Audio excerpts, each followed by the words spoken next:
आपकी ही सरकार है यहाँ पर, आप किसान आंदोलन शुरू करेंगे तो संकट में तो आपकी सरकार ही पड़ेगी, चुनौती तो उसी की बढ़ेगी। कृषि रोड मैप तो पिछले 3 छलावा रहे, आने वाले वक्त में भी छलावा साबित होगा। मैं अभी भी बता रहा हूँ। तो आप कृषि मंत्री थे तब भी आपको क्यों ये कहना पड़ा कि हमारा विभाग चोर है या भ्रष्टाचार बहुत ज्यादा है? माननीय मुख्यमंत्री जी इस सवालों के जवाब में मीडिया के सामने कहा था उन्होंने कि जो विभागीय प्रधान सचिव हैं इन सरवन, वह सबसे अच्छा और भला अधिकारी है। तो सबसे अच्छा और भला अधिकारी का उदाहरण ये देखिए कि 31 मार्च को बीते 31 मार्च को प्रधान सचिव राज्य सरकार के उदासीनता, अन्यस्ता और विभागीय अराजकता के चलते वह लॉन्ग लीव पे चले गए। लॉन्ग लीव, बीमार नहीं है, वो राज्य छोड़ के चले गए। क्या आरोप लगा के गए या बिहार सरकार ने उन पर क्या आरोप लगाया, ये जांच का विषय है। आप लोग मीडिया के बंधु है, पता करिए। लेकिन विभागीय सचिव यहाँ से चले गए, तो अच्छा भला अधिकारी कैसे बिहार छोड़ के चला गया? अगर मुझे गंगा में भी डूब के कहना पड़ेगा कसम खाके, तो मैं कहूँगा कि नीतीश कुमार तो मिस्टर क्लीन के रूप में देखे जाते हैं, तब तक कोई उन पर सीधा आरोप नहीं है भ्रष्टाचार का। अब मैं या कैसे जानते हैं कि उन पर आरोप नहीं है? उन पर तो जब राज्य के प्रमुख के तौर पे कोई भी अगर भ्रष्टाचार आएगा, सृजन कांड कब हुआ? उनके रहते हुआ बिहार में 3000 करोड़ का घोटाला था। मुजफ्फरपुर कांड हुआ, उनके रहते हुआ। रेलवे में मंत्री थे जो स्लीपर घोटाला, उनके रहते हुआ। जैक घोटाला हुआ, उनके रहते हुआ। ये अगर मैं मंत्री हूँ और मेरे विभाग में भ्रष्टाचार है और हम कार्रवाई नहीं करेंगे तो मैं शामिल माना जाऊंगा। और इस नीयत से, जिस नीयत से हम सरकार चला रहे हैं, कोई बिहार में परिवर्तन नहीं आएगा, सत्ता परिवर्तन हो सकता है। पिछले 3 दशक से तो नीतीश कुमार लालू यादव की ही सरकार बिहार में चल रही है। नीतीश कुमार की उपलब्धि क्या देखते हैं? मैं मानता हूं कि मैं पहले भी कहा था, जिसको जिन शब्दों को लेके बहुत बहस हो गया था, मैं मानता हूं कि वो मुखदर्शक रहे, यथा स्थिति के समर्थक रहे। जो चल रहा है चलने दो। मेरी जानकारी में, मेरी समझदारी में उनको बदलाव के रूप में नहीं देखा जाएगा बिहार में। नहीं, बिहार में सुशासन स्थापित करने का श्रेय तो जाता है। सुशासन, मैंने कहा ना कि एक तरफ आप कहते हैं, मीडिया के भी बंधु, कि बिहार में सबसे अधिक भ्रष्टाचार है। मीडिया के भी बंधु, आप किसी से भी बात करिए, आम आदमी से भी बात करिए, सैकड़ों लोगों में जाइएगा तो ये भ्रष्टाचार भी रहेगा और सुशासन भी एक साथ रहेगा। ये कैसे संभव? आपको लगता है कि सुशासन वर्ड एक यूटोपिया है? निश्चित तौर पे एक शब्द को गढ़ा गया नारों के लिए, बदलाव के लिए नहीं। मैं खुद योग्य आदमी हूँ, दूसरे को क्यों कहें? मुझे आप प्रधानमंत्री बनाइए, मैं देश चला के दिखाऊंगा। नमस्कार, सिटी पोस्ट के इस खास पेशकश में आपका स्वागत है। मैं हूं श्रीकांत प्रत्युष और मेरे साथ हैं बिहार के जाने माने शख्सियत। जी हाँ, आपने इनका नाम सुना होगा, इनकी गतिविधियों पर नजर अब बनाए होंगे, मुझे पूरा विश्वास है।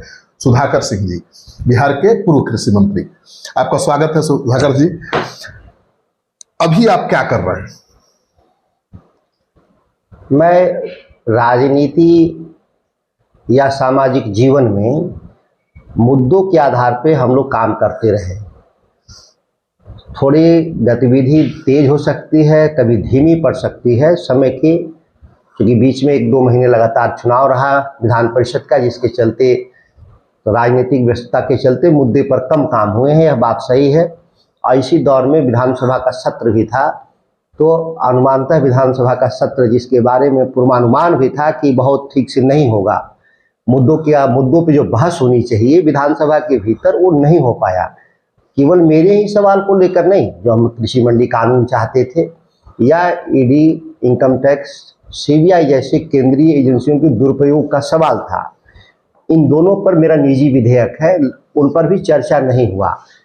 तो ये मेरी सारी कवायद जो थी, उस कवायद का जो हिस्सा था कि वो विधानसभा के जरिए जो बहस हो जाए, वो नहीं हो पाया। लेकिन अभी हम लोग तत्काल, जो सबसे बड़ी चुनौती है कि जो केंद्र सरकार बिहार में कई 4 लेन और 6 लेन सड़कों को बनाने के लिए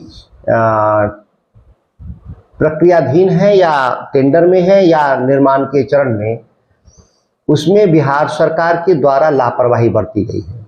लापरवाही का आलम ये है कि जमीन की जो वास्तविक कीमत, जो भारत सरकार ने कानून बनाते समय मंशा जाहिर किया था कि कृषि भूमि का हम 4 गुना दाम किसानों को देंगे, वह मंशा विफल हो गया।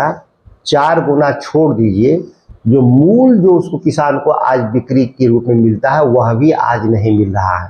तो भूमि अधिग्रहण का पूरा बिहार में बड़ा सवाल है, जिसका खामियाजा बिहार के किसानों को, गरीब किसानों को, सबको मालूम है कि बिहार में ज़मीन सबसे कम है किसानों के पास। देश में ही नहीं, दुनिया के स्तर पे देखा जाए तो सबसे कम जोत बिहार के किसानों के पास। उस छोटी जोत में भी जो अपने लिए रोजगार का अवसर पैदा करता है, जीविका चलाता है, वह भी बिहार सरकार के भूमि अधिग्रहण कानून और देश के भूमि अधिग्रहण कानून की विसंगतियों के चलते आज वो खुद सड़क बनाने में, सड़क पर आ जाने की स्थिति में पैदा है। बिहटा में ही जो अभी अधिग्रहित हो रही है भूमि रोड के किनारे, उसका कीमत बहुत कम, मतलब 4 गुना करके 4 लाख रुपया कट्ठा दिया जा रहा, लिया जा रहा, जबकि सभी को मालूम है कि बिहटा से लेके पटना के बीच में 30 लाख रुपया कट्ठा से कम नहीं। और चूंकि ये शहरी क्षेत्र माना गया है तो इसमें हमको था कि 1.5 गुना देना है, तो उसको 45 से 50 लाख मिलना चाहिए। 45-50 लाख की जगह 4 लाख मिलना। वही हाल किसानों का भी है, खेतों का भी, जो खेती वाली, वो खेती वाली जमीन ही है, किसान उस पर खेती ही करते हैं, जिसको सड़क के लिए लिया जा रहा है, और उसकी कीमत 4 लाख रुपया कट्ठा।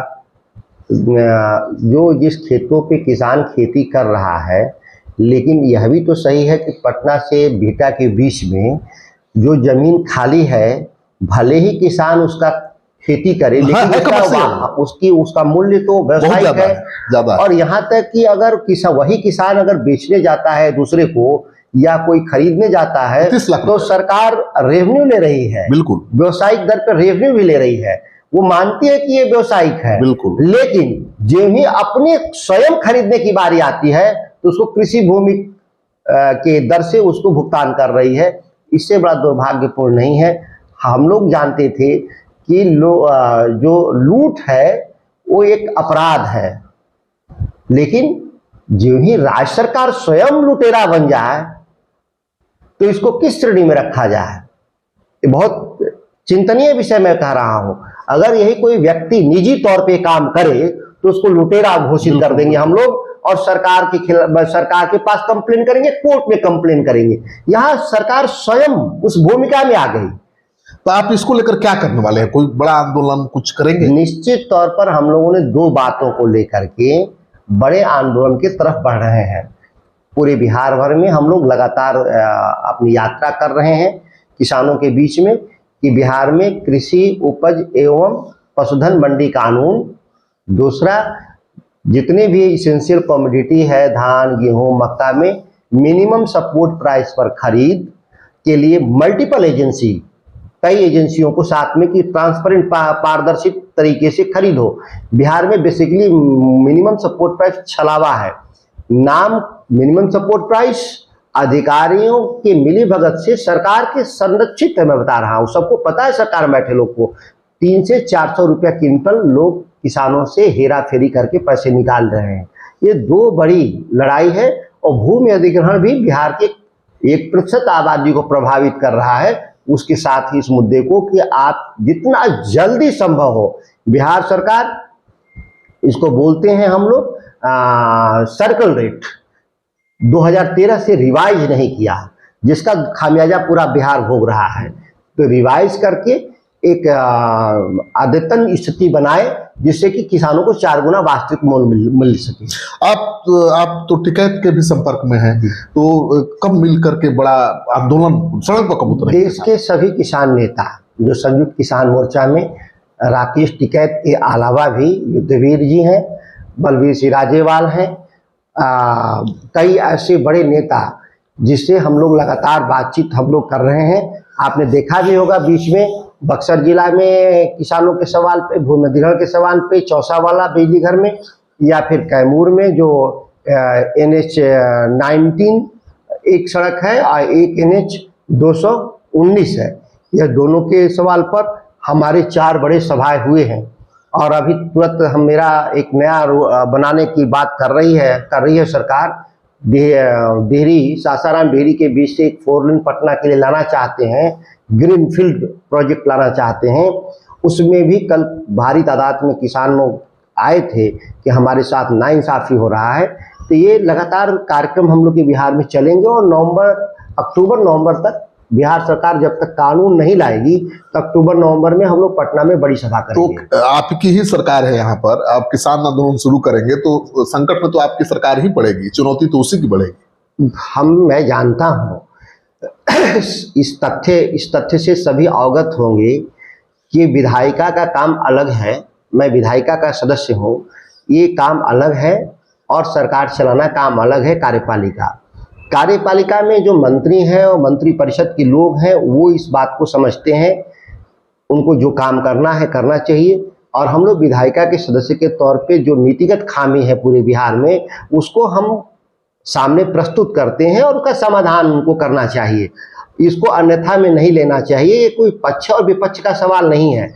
सवाल ये है कि जिस सवालों को लेकर हम खड़ा है जनता का, अगर वो सच है कि नहीं, अगर वो सच है तो फिर लड़ने के तरीके पे मतभेद हो सकते हैं कि आप अपने ही सरकार के खिलाफ, अपनी पार्टी के खिलाफ अभियान चला रहे हैं। हम कोई अपने पार्टी के खिलाफ अभियान नहीं चला रहे हैं। हम बिहार सरकार में बैठे हुए लोगों को याद दिला रहे हैं कि ये काम आपको करना चाहिए, जनता कह रही है। नीतीश कुमार का कृषि रोड मैप है, उसको कैसे देखते हैं आप? कृषि रोड मैप तो पिछले 3 छलावा रहे, आने वाले वक्त में भी छलावा साबित होगा। मैं अभी भी बता रहा हूं कि मूलभूत सवाल को पकड़ा जाना चाहिए। हम 3,10,000 करोड़ रुपए खर्च करके बिहार के भीतर हम 1 ग्राम खाद्यान्न का उत्पादन नहीं बढ़ा पाए तो हम वहां पर फेल कर गए। किसानों की 2 चुनौती है, एक उत्पादन को बढ़ाना और दूसरा है उसकी आमदनी को बढ़ाना। तो उत्पादन नहीं बढ़ा, जबकि इन 10 सालों के भीतर इस राज्य की आबादी तकरीबन 20 से 25% के बीच बढ़ी होगी। जनगणना का रिपोर्ट आएगा तो आप देखेंगे। तो अब यह सवाल पैदा हो गया कि बिहार का उत्पादन नहीं बढ़ा और बिहार की आबादी बढ़ गई तो प्रति व्यक्ति जो उपलब्धता है अनाज का वो घट गया। और जब प्रति व्यक्ति उपलब्धता घट गया तो आप देखे होंगे कि इस हंगर इंडेक्स में बिहार और देश सबसे निचले पायदान पर है। और माल न्यूट्रिशन प्रॉपर नहीं होने से, लोगों को मिलने से आप देखते होंगे कि औसत लोग का जीवन भी बिहार में घटा है। उसकी औसत हाइट भी, ऊंचाई भी लोगों का कम हुआ है बिहार के लोगों का। और उसकी जो बौद्धिक क्षमता होती है माल न्यूट्रिशन के अभाव में, अनाज के अभाव में, भोजन के अभाव में, वह भी कमजोर पड़ा है बिहार में। ये अभी आपके दैनिक भास्कर में एक बड़ा डिटेल रिपोर्ट भी छपा था, आप देखे होंगे इसको। तो ये एक सवाल हुआ। दूसरा हुआ किसानों की आमदनी बढ़ाने का। आप बताइए, बिहार में मंडी नहीं है, किसानों को पता ही नहीं है कि हम अपने अनाज, फल, सब्जी, दूध को कहाँ बेचेंगे।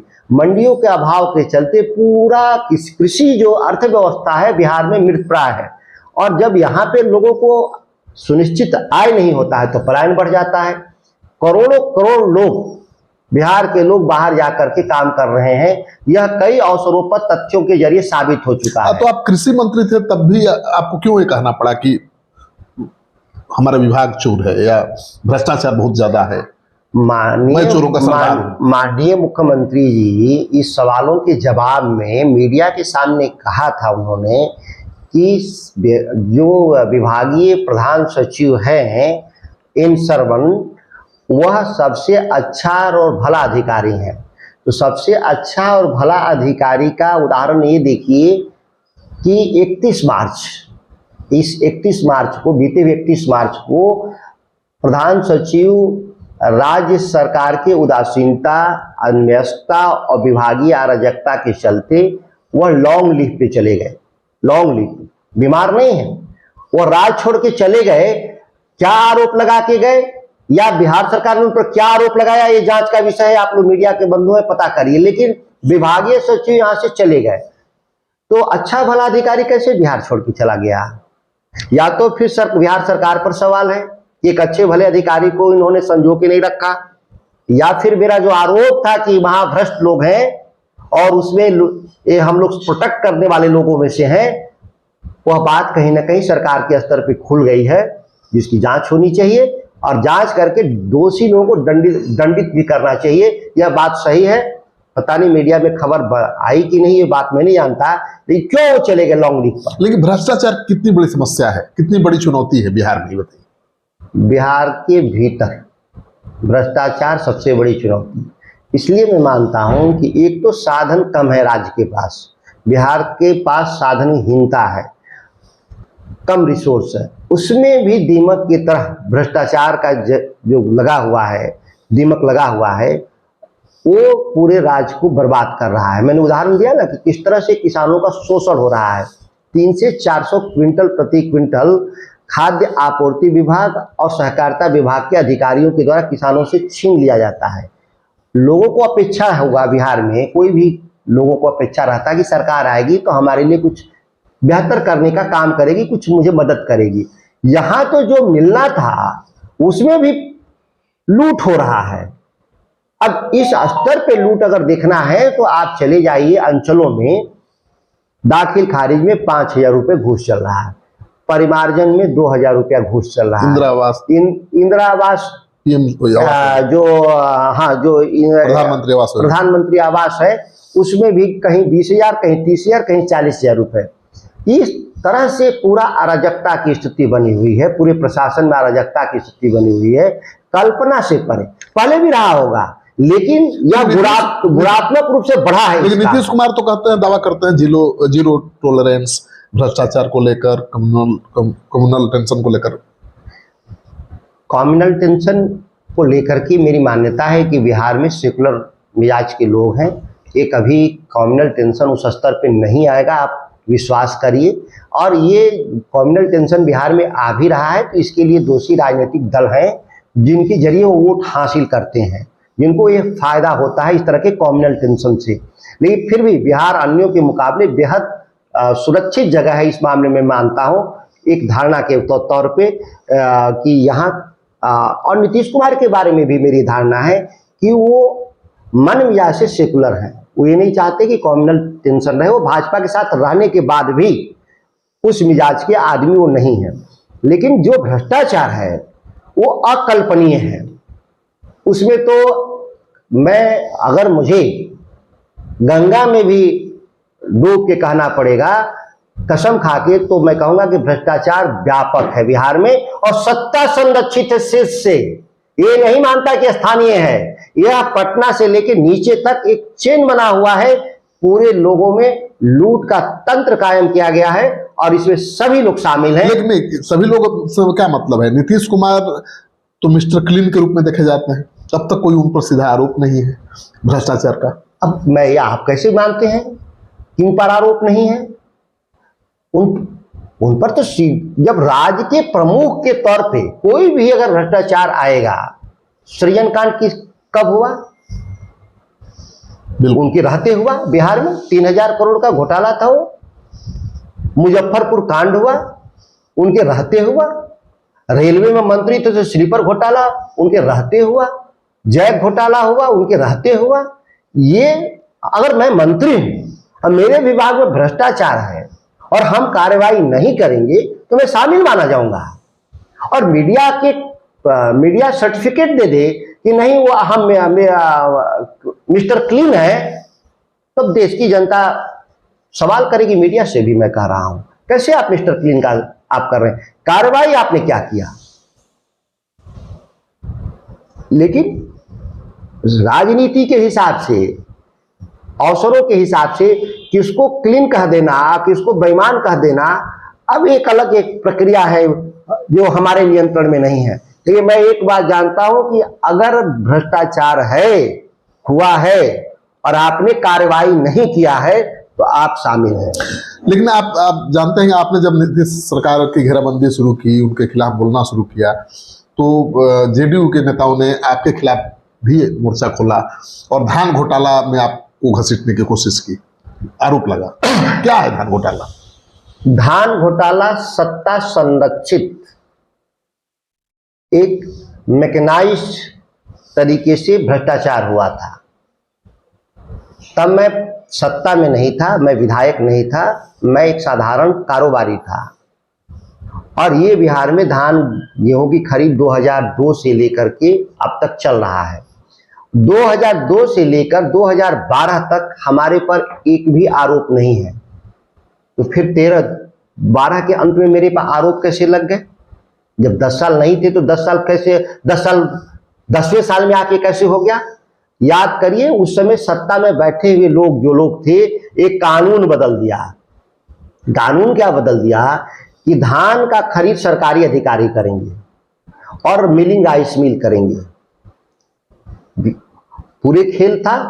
सत्ता संरक्षित भ्रष्टाचार को बढ़ावा देने के लिए, कमीशन खोरी करने के लिए वो अधिकार राज्य सरकार अपने पास ले लेती है और वैसे अधिकारियों कर्मचारियों को इस काम में लगाती है जिनका अनुभव शून्य था।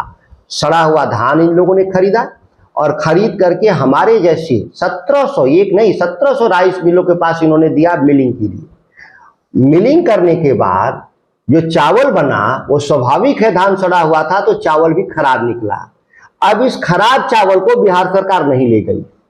जब बिहार सरकार नहीं ले गई तो मैं बिहार सरकार को, कलेक्टर को 10 बार चिट्ठी लिखा कि आप इसको ले जाइए, खराब हो रहा है। जब 10 बार लिखने के बाद भी पत्र वो नहीं माने तो मैं हाई कोर्ट गया कि मेरे यहाँ जो सरकार की संपत्ति पड़ी है वो खराब हो रही है। तो हाई कोर्ट ने कहा कि बिहार सरकार को आदेश दिया, इनका चावल ले जाइए, नहीं तो 15 दिन के भीतर ये बेचकर जमा कर देंगे। 15 दिन के भीतर सरकार नहीं उठाई। वो आज भी सरकार कोर्ट में, आज भी बिहार सरकार और मेरे बीच में पड़ा हुआ मामला है। तो चावल बर्बाद हो गया होगा आपको? चावल बर्बाद हो गया, सरकार को भी पता है। फिर भी मैंने कहा कि कोर्ट के जरिए फैसला करा लेते हैं कि इसमें हमारा नुकसान क्या है और आपका नुकसान क्या है, और जो तय होगा कोर्ट कर देगा, हम इसको भुगतान कर देंगे। अभी भी मैंने लिखा हुआ है, रिटर्न में है, लेकिन आज तक निर्णय नहीं हुआ। बिहार सरकार ने लड़ा नहीं, उसको चाहता ही नहीं कि डिस्पोजल हो जाए। मतलब घोटाला नहीं था, ये तो चुप थी। ये आधिकारिक तौर पर घोटाला था। घोटाला क्या हुआ मैं बता रहा हूँ। सड़ा वो धान खरीदा, हाँ वो घोटाला है। हाँ। लेकिन उस घोटाले को राइस मिलरों पे डालने का कोशिश किया गया, कारोबारियों पे। हाँ। जो असल गुनाहगार थे वो बच गए और धान खरीदने वाले बच्चे क्या, उसमें भी 100-150 लोग जेल गए हैं। जो अधिकारी निलंबित हुए हैं, जेल गए हैं, रिकवरी किए हैं लोग। लेकिन ये सरकार अपने विफलताओं को कारोबारियों पे डालने का प्रयास किया। अभी भी वो प्रयास में लगे रहते हैं। और मैं आज भी कहता हूं कि ट्रायल के जरिए आप तय कर लीजिए कि आपने जो धान परचेज किया था वो उसमें नीलाम भी किया था। याद करिए, एक हिस्सा मिलिंग नहीं हो पाया तो उन्होंने ओपन मार्केट में ऑक्शन किया। तो मैंने कहा कि जब जो चीज आपने ओपन मार्केट में ऑक्शन किया वही ले लीजिए हमसे और इसको आगे के लिए। और दुर्भाग्य क्या हुआ, जो हमारे बिहार में जो हमने 2000 नए एंटरप्रेन्योर लाए थे जो कारोबार में, जो करोड़ों रुपया निवेश करके, वो सभी लोग आज बर्बाद हो गए। जिसके चलते बिहार में 10 लाख लोग को रोजगार हम लोग देते थे, वो रोजगार का सृजन खत्म हो गया। पूंजी निर्माण जो हो रहा था नेक्स्ट फेज इंडस्ट्री के लिए, वह पूंजी निर्माण की प्रक्रिया समाप्त हो गई। यहां तक कि जो मूल पूंजी था वो समाप्त हो गया। तो आज कह रहे हैं कि बिहार में औद्योगिकीकरण कैसे होगा? संभव ही नहीं है। जब सरकार में ही बैठे लोग नहीं चाहेंगे तो आप कोई भी राज्य में औद्योगिकीकरण नहीं। या नीतिगत मसला मैं भी मानता हूं, बिहार ऐतिहासिक रूप से गरीब नहीं था। इसको बिहार के राजनेताओं ने, हमारे जैसे राजनेताओं ने बिहार को बर्बाद किया और आज हम भूख, गरीबी और पलायन से जूझ रहे हैं। और इस नियत से, जिस नियत से हम सरकार चला रहे हैं, कोई बिहार में परिवर्तन नहीं आएगा। सत्ता परिवर्तन हो सकता है। पिछले 3 दशक से तो नीतीश कुमार, लालू यादव की ही सरकार बिहार में चल रही है। हम अगर बिहार को, अगर आजाद बिहार को मान लें तो ये 75 साल 78 साल बिहार, क्या फर्क आया है 78 सालों में? आप देख लीजिए, हम देश के स्तर पे पहले भी नीचे थे, आज भी नीचे हैं। ये कोई 30 साल का सवाल नहीं है। 30 साल पहले वाले भी क्या करके गए हैं यह भी तो देखना पड़ेगा हमको। उन्होंने भी कुछ नई मॉडल लेके गया। मैंने कहा ना कि एक भ्रष्ट सत्ता संरक्षित एक हम मॉडल देके गए हैं। किसी के काल में थोड़ा कम होगा किसी के काल में बड़ा होगा। अच्छा, नीतीश कुमार और लालू यादव के शासनकाल की तुलना आप कैसे करेंगे? क्या उपलब्धि लालू रही? प्रसाद जी के जमाने को मैं मानता हूं, देखिए महात्मा गांधी हो या दुनिया के जितने भी थिंकर्स रहे हैं, राजनीतिक चिंतक रहे हैं, वो मानते हैं कि जो सत्ताएं होती हैं वो बदलाव की प्रक्रिया के लिए एक व्हीकल्स के रूप में यूज होती हैं। जैसे कि लोकतंत्र हो, तानाशाही हो, मिलिट्री रूल हो, जो भी तंत्र हो, सत्ता वो एक व्हीकल्स है। बदलाव क्या बदलाव लाएगा? सामाजिक और आर्थिक बदलाव, ये दो ही धुरी है जिसको बदलने के लिए राजनीतिक दलों का निर्माण होता है या लोकतंत्र का निर्माण है। तो लालू प्रसाद का दौर सामाजिक न्याय का दौर था। उन्होंने हजारों साल में जितने सामाजिक परिवर्तन हुए उतनी उन्होंने 15 सालों में करने में कामयाब रहे। मैं ये नहीं मानता कि पूरी प्रक्रिया पूरी हो चुकी है, और ये लोगों को क्यों थोड़ी बहुत परेशानी है आज के दिन में उनकी आलोचना करते हैं, क्योंकि ये जो बदलाव होता है वो पेनफुल होता है। और यही नहीं, आप दुनिया के इतिहास में आप अमेरिका में देखिए तो अब्राहम लिंकन वहां राष्ट्रपति थे, तो वहां लड़ाई हुई थी गोरे और कालों, बिल्कुल, और 10 लाख लोग मर गए थे, और प्रेसिडेंट रहते उस आंदोलन को लीड किया था अब्राहम लिंकन। बिल्कुल, माने वो केवल बैठ के देख नहीं रहे थे, बेसिकली एक पक्ष थे। बिल्कुल, बिल्कुल। तो स्वाभाविक तौर पे मैं मानता हूं कि बिहार में वो प्रक्रिया देर से हुई, जो पहले पूरी हो जानी चाहिए थी, वो लालू प्रसाद जी के आने के बाद हुआ, देर से हुआ। तो थोड़े से आलोचक रहेंगे, लेकिन एक बड़ा बदलाव बिहार में सामाजिक न्याय, विषमता मूलक समाज की तरफ बिहार बढ़ा। थोड़े बहुत अंतर है, वो चलेंगे प्रोसेस के जरिए, लेकिन आर्थिक न्याय, ये जो परसेप्शन है कि लालू यादव का राज जंगल राज था, चाहे किसी ने भी बनाया हो, वो तेजस्वी आएंगे तो फिर वही जंगल राज आ जाएगा, आप इस बार में क्या सोचते हैं? अब्राहम लिंकन के जमाने में आज भी दुनिया अगर कसम खाती है लोकतंत्र का, तो अब्राहम लिंकन के बिना नहीं, क्योंकि उनकी दी हुई लोकतंत्र की परिभाषा से आज भी हम गाइड होते हैं। वो 10 लाख लोग मरे थे उस पूरे आंदोलन में, सिविल वार में 10 लाख मरे थे। बिहार में सिविल वार में अगर वो सिविल वार ही था तो मैं मान लेता हूं 2000, 4000, 5000, इतने बड़े राज्य में 13 करोड़ की आबादी में वो एक बड़ा नहीं, मैं मानता सिविल वार में। तो ये दौर खत्म। और तेजस्वी जी ने कहा भी था, या हमारी पार्टी ने भी कहा कि लालू प्रसाद जी का दौर अगर सामाजिक न्याय के लिए याद किया गया तो हम लोग का दौर आर्थिक न्याय के लिए याद किया जाएगा। और उसी कड़ी में हम लोगों ने सरकारी नौकरियों में 10 लाख लोगों को नौकरी देने का वचन दिया। हम लोगों ने ही वचन दिया कि बिहार में मंडी कानून हम लाएंगे, मेरे घोषणा पत्र में है, और इस तरह के हम कई आर्थिक सुधार करेंगे और इसको हम इस प्रक्रिया को आगे बढ़ाएंगे। नीतीश कुमार की उपलब्धि क्या देखते हैं? मैं मानता हूं कि मैं पहले भी कहा था, जिसको जिन शब्दों को लेके बहुत बहस हो गया था, मैं मानता हूं कि वो मुखदर्शक रहे, यथा स्थिति के समर्थक रहे। जो चल रहा है चलने दो। मेरी जानकारी में, मेरी समझदारी में उनको बदलाव के रूप में नहीं देखा जाएगा बिहार में। नहीं, बिहार में सुशासन स्थापित करने का श्रेय तो जाता है। सुशासन, मैंने कहा ना कि एक तरफ आप कहते हैं मीडिया के भी बंधु कि बिहार में सबसे अधिक भ्रष्टाचार है। मीडिया के भी बंधु, आप किसी से भी बात करिए, आम आदमी से भी बात करिए, सैकड़ों लोगों में जाइएगा तो ये भ्रष्टाचार भी रहेगा और सुशासन भी एक साथ रहेगा। ये कैसे संभव? आपको लगता है कि सुशासन वर्ड एक यूटोपिया है? निश्चित तौर पे एक शब्द को गढ़ा गया नारों के लिए, बदलाव के लिए नहीं। याद करिए, बहुत सारी चीजें हम लोग, जैसे कि 2 गुना किसानों की 2 गुना आमदनी कर देंगे, नरेंद्र मोदी ने कहा, ये जुमला था, ये अमित शाह ने कहा। तो नीतीश कुमार का क्या जुमला है? तो वही सुशासन जुमला है, क्या कुछ नहीं। अगर बिहार में कोई बदलाव हो तो दिखे ना। नहीं, बना है ना, बिजली आई है, सड़कें बनी हैं, कानून व्यवस्था में सुधार हुआ है, ये तो हुआ है। ये सुशासन का हिस्सा नहीं है गवर्नमेंट। मैं अभी भी मानता हूं कि आप इंफ्रास्ट्रक्चर को जब डेवलप करते हैं, सुशासन का हिस्सा नहीं है। सुशासन का इच्छा है जो नीति बनता है, नीति का निर्माण होता है, वह बहुत पारदर्शी होना चाहिए, वह जनता के हित में होना चाहिए। उसको मैं मानता हूं, इसको सुशासन, अगर सुशासन शब्द की व्याख्या चाहते हैं तब, ये तो निर्माण है। निर्माण की प्रक्रिया में मैंने अभी भी कहा कि रोडें और सड़कें बिहार में नीतीश कुमार के जमाने में बनी हैं। इसको हम डिनाई नहीं करते बिजली हैं। दुरुस्त हुई है। बिजली सबसे महंगी और सबसे खराब व्यवस्था बिहार को दी जा रहे हैं, जो आने वाली पीढ़ियों के लिए कमर तोड़ देगा बिहार की अर्थव्यवस्था को। ये संगठित लूट था बिजली के क्षेत्र में। लेकिन अब तो नीतीश कुमार पूरे देश को लीड करने जा रहे हैं, विपक्ष को लीड करने जा रहे हैं, कैसा देखते हैं?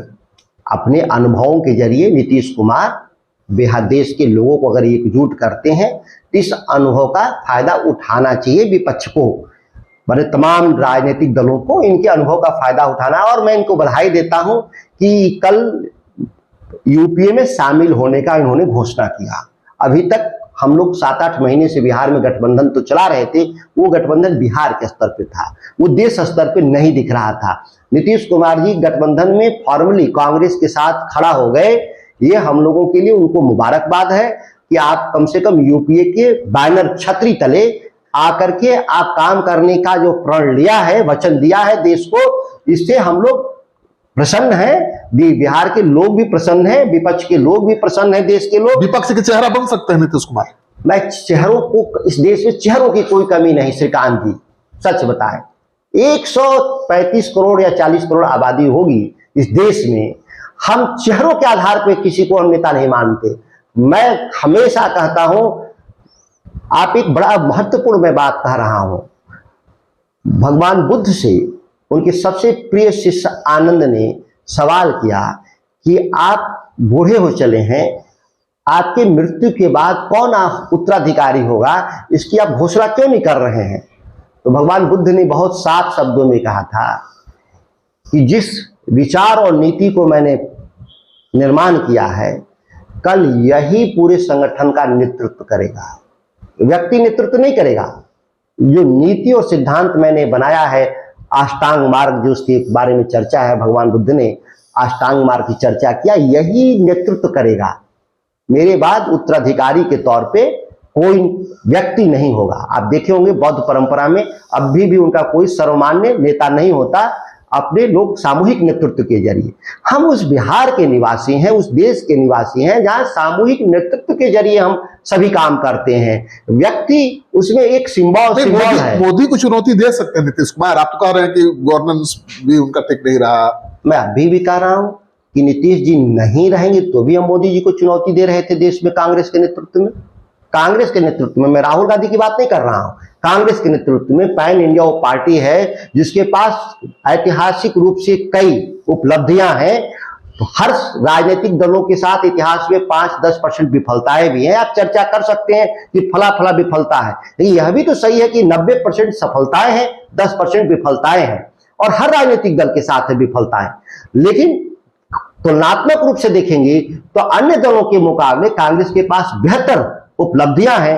और कांग्रेस के नेतृत्व में, अभी भी मैं कह रहा हूं, कांग्रेस की छतरी के नीचे, उसके नेतृत्व में सभी लोगों का स्वागत है जो काम करना चाहते हैं। नीतीश कुमार जी का भी हम स्वागत इस बात को करते हैं कि उस छतरी के नीचे कल आकर उन्होंने काम करने का वचन दिया है, ये मैं मानता हूं। नीतीश कुमार को नेता ममता बनर्जी मान लेंगी, केजरीवाल, अरविंद केजरीवाल मान लेंगे, आपको लगता है? ये सभी बड़े नेता हैं, इनकी क्षमता है देश का नेतृत्व करने की।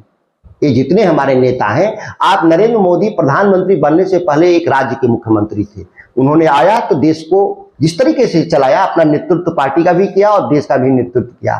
ममता बनर्जी भी कल आ जाएंगी, एक राज्य को चलाई है, निश्चित तौर पे देश को चला सकती हैं। केजरीवाल जी आएंगे देश चलाने के लिए, वो भी चला सकते हैं। मुख्यमंत्री से प्रधानमंत्री बनना, और कई लोग बने हैं इतिहास में, ऐसा नहीं है। आप मुख्यमंत्री के तौर पे वीपी सिंह, या मुख्यमंत्री के तौर पे एचडी देवगौड़ा, नरेंद्र मोदी, कई मुख्यमंत्री आए और देश को अच्छा चलाए हैं।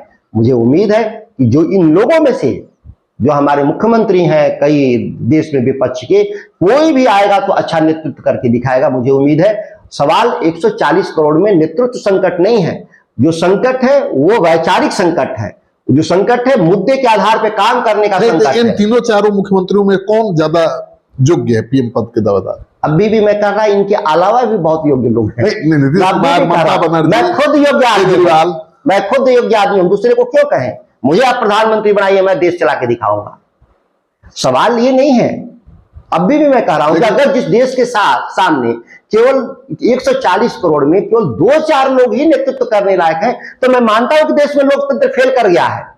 कांग्रेस तो खड़गे को भी आगे कर सकती है, दलित है। निश्चित तौर पे वो बहुत काबिल लीडर है, आज से नहीं, उनके बारे में ऐतिहासिक रूप से मैं कर्नाटक में भी गया हूं, वहां भी वो रहे हैं, बड़े नेता रहे हैं। अभी वो विपक्ष के नेता हैं, देश के लोकसभा के थे, राज्यसभा के, वो बड़े नेता हैं, बड़े अनुभवी नेता हैं, किसी को भी करके आगे। मैं अभी भी कह रहा हूं कि लड़ाई व्यक्तित्व का नहीं है, ये व्यक्ति केंद्रित राजनीति नहीं है। इस देश का अगर दुर्भाग्य है कि राजनीति को व्यक्ति केंद्रित हम लोगों ने किया और जिसका खामियाजा इस देश भोग रहा है। व्यक्तियों से पहचान राष्ट्र का नहीं हो सकता। भारत अपने आप में एक विशाल राष्ट्र है जिसमें 140 करोड़ और इसमें हजारों लाखों लोग अमेरिका, यूरोप बिजनेस हाउसेज में लीड कर रहे हैं, लीडर है वहां के। जो भारत सरकार की ताकत के बराबर एक एक कंपनियों के हेड हैं। आप देखे होंगे माइक्रोसॉफ्ट, गूगल जैसी बड़ी कंपनियों के हेड जो है वो भारतीय हैं और उनकी आर्थिक ताकत जो साम्राज्य है वो भारत सरकार के आर्थिक साम्राज्य से ज्यादा है। लीड कर रहे हैं कि नहीं? हमारे पास लीडर्स की कमी नहीं है, हमारे पास नीति और सिद्धांत की कमी है, जिस पर व्यापक विमर्श के जरिए उसको हमको उसको एक्सेप्टेबिलिटी उस पॉलिसीज की। सुधाकर जी, आप बोलते बहुत अच्छा हैं। आप बताइए, आपकी शिक्षा दीक्षा कहाँ से हुई है और क्या क्या किया? राजनीति से हटकर थोड़ा अपना अलग परिचय दीजिए। मैं बेहद सामान्य पृष्ठभूमि से आता हूं, किसान परिवार से। राजनीति हम 3 पीढ़ी से जरूर करते हैं, लेकिन हमारा आज भी काम मुख्यतः कृषि व्यवसाय है। और आपके घर से मेरे घर की दूरी बहुत नहीं है, आज भी आप जाइएगा तो पता करिएगा कि हम लोग उसी काम में लगे हुए हैं। मेरा 1 से 8 तक मेरे गांव में पढ़ाई है।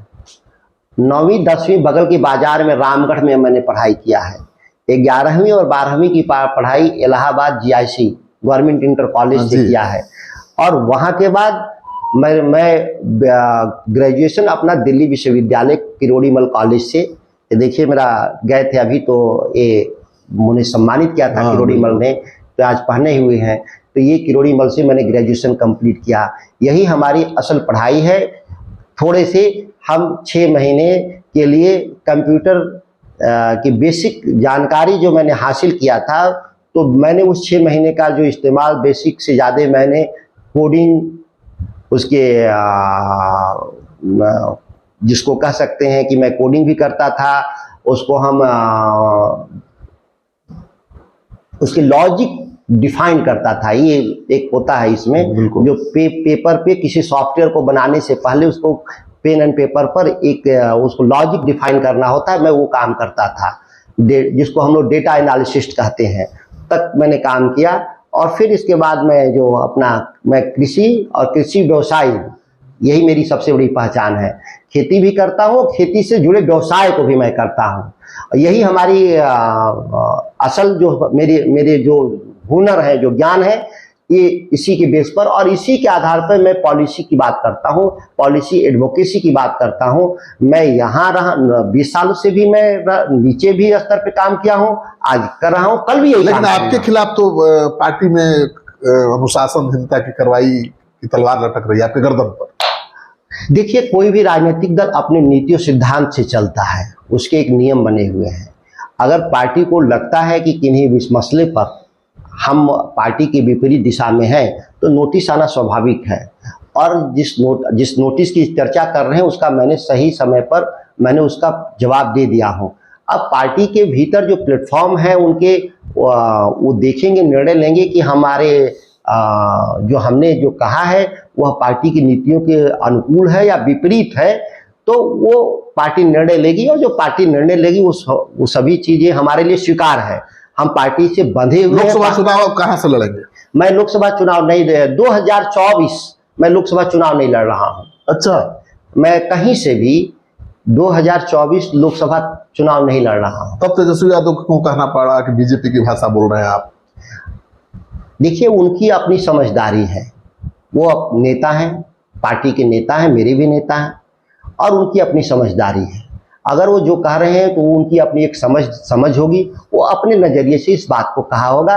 और मैं दूसरे के नज़रिए को मैं कभी क्रिटिसाइज भी नहीं करता। मैं अपनी बात करता हूं कि मैं क्या सोचता हूं। अगर कोई राजनेता इस देश में या राज्य में कुछ बात कहता है तो उसका वो नजरिया है। लेकिन अब तो बड़ा नेता बन गए हैं, तो लोकसभा चुनाव लड़ने का ऑफर बीजेपी से मिल सकता है।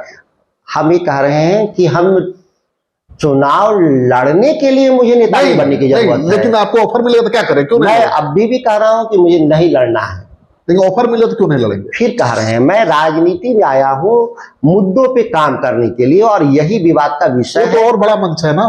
मैं अभी भी कह रहा हूं कि मैं यहीं से, हमारे ऐसा नहीं है कि विधायिका के सदस्य राजनीति नहीं किए। मैं 100 उदाहरण दूंगा कि विधायिका की राजनीति करते हुए देश की राजनीति, यही भाजपा के आज के वर्तमान के मुख्य प्रधानमंत्री विधायक थे। प्रधानमंत्री बनने से पहले लोकसभा के मेंबर नहीं थे, वो मुख्य विधायिका के सदस्य थे गुजरात विधानसभा। मोदी को कैसा पीएम मानते हैं? जेपी नड्डा साहब जो भारतीय जनता पार्टी के अध्यक्ष, मेंबर ऑफ पार्लियामेंट से पहले वो विधायक थे। तो ये कोई क्राइटेरिया नहीं है कि जो असल देखिए विधायिका ही है, संसदीय प्रणाली में संसद और विधानसभा अलग है, लेकिन दोनों का जो मैंडेट हो विधायिका का है। जब हम नीतियों पे बहस करते हैं, मुझे रोक नहीं है कि हम देश की नीतियों पे बहस ना कर सके, या हम राज्य की ही नीतियों पे ही बहस करेंगे, वो हमारा। अच्छा, गांधी महात्मा गांधी तो नहीं थे। लोकसभा चुनाव केवल इसलिए नहीं लड़ेंगे सुधाकर सिंह की ये आरोप न लगे कि आप बीजेपी से की भाषा बोल रहे थे। हम बीजेपी की भाषा बोलते तो कम से कम कृषि का मुद्दा मैं नहीं उठाता।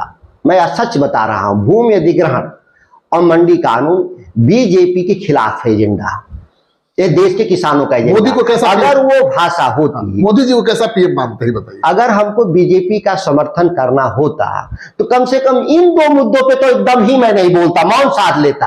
आदमी मोदी जी को कैसा पीएम मानते हैं देश के लिए? पॉलिटिक्स मैं ये मानता हूं कि वो देश के प्रधानमंत्री की योग्य नहीं है। देश के प्रधानमंत्री के भीतर जो सबसे बड़ी जो क्वालिटी होना चाहिए कि वह पूरे देश के लोगों को विभाजित ना करें, अपने वचन से, अपने कर्म से, अपनी बात से और वाणी से वो विभाजित नहीं। राष्ट्र विभाजित मानसिकता से आगे नहीं जा सकता। कई अवसरों पे नरेंद्र मोदी जी की जो बयान है वह समाज को विभाजित करने वाले बयान। भारतीय जनता पार्टी में सभी पे आरोप नहीं है। आप वाजपेयी जी को भी आप देखे होंगे, प्रधानमंत्री थे जिनके भारी प्रशंसक हैं नीतीश कुमार जी। उन्होंने अपने बयान से कभी भी विभाजित मानसिकता से बात नहीं कहा।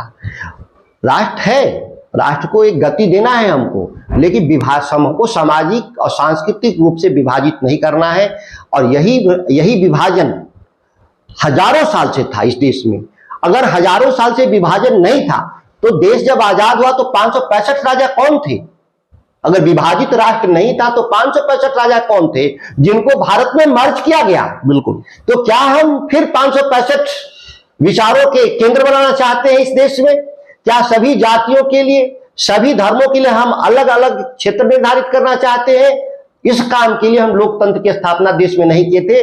महात्मा गांधी सच में बापू थे इस देश के, क्योंकि उनके मस्तिष्क में भारत का नक्शा था। इससे पहले भारत था ही नहीं। अगर भारत था तो ये 565 राजा कौन थे? हम एक उपमहाद्वीप हैं, एक भाषाई और सांस्कृतिक आधार पे जरूर हम एक थे, लेकिन हम भौगोलिक रूप से हम एक राष्ट्र नहीं थे। ऐतिहासिक रूप से आप 5000 10,000 साल का इतिहास उठा के देख लीजिए। मैं इतिहास का छात्र रहा हूं दिल्ली विश्वविद्यालय का, लेकिन आज हम पुनः महात्मा गांधी के सपनों का हम कत्ल कर रहे हैं। हम फिर राष्ट्र को विभाजित दिशा में ले जा रहे हैं। धर्म के आधार पे हो, जातियों के आधार पे हो, भाषा के आधार पे हो, भूगोल के आधार पे भी विभाजन है। आप देखते होंगे दक्षिण भारत से बहुत तरह के सवाल। आपको लगता है कि एक पटेल की जरूरत है अभी? निश्चित तौर पर एक पटेल जैसा नेतृत्व करने वाला इस राष्ट्र को, क्योंकि मैं मानता हूं कि पटेल जी को गृह मंत्री थे, वो देश के प्रधानमंत्री नहीं थे। देश का पहला प्रधानमंत्री पटेल साहब को ही होना चाहिए था 5 साल के लिए, उसके बाद नेहरू जी को। आज की तारीख में कहां पटेल दिख रहा है आपको? कौन कहीं है? आप जातियों के दायरे में देखिएगा। नहीं, जात के दायरे में नहीं है, व्यक्तित्व के, मैं व्यक्तित्व के दायरे में देखिएगा तो मैं मानता हूं कि राहुल गांधी ने जो यात्रा किया है दक्षिण से लेकर उत्तर तक भारत को एकजुट करने का, और जो आगे की भी उनकी यात्राएं हैं, मैं मानता हूं कि उनसे बड़ा आज के दिन में यूथ लीडर नहीं है जो भारत को एकजुट, यूथ लीडर की बात कर रहे हैं। पुराने लोग तो रिटायर हो रहे हैं, नई पीढ़ी में आज सबसे बेहतर समझ के नेता राहुल गांधी। तो वो चुनौती दे सकते हैं मोदी को? उनके नेतृत्व में दिया जा सकता है मोदी को? मैं अभी भी कह रहा हूं कि भारत को एकजुट किया जा सकता है। मोदी जी कोई सवाल नहीं है इस देश में, पीएम सवाल होता है, व्यक्ति के तौर पे PM है ना, PM हाँ, तो उनको चुनौती राहुल गांधी के नेतृत्व में दिया जा सकता है। चलिए, आप सुन रहे थे सुधाकर जी को, बहुत बेबाकी के साथ बातचीत करते हैं और इसलिए ये बात लंबी खिंच गई है, लेकिन मुझे लगता है कि आपका बहुत सहयोग और समर्थन मिलेगा इस वीडियो को। धन्यवाद।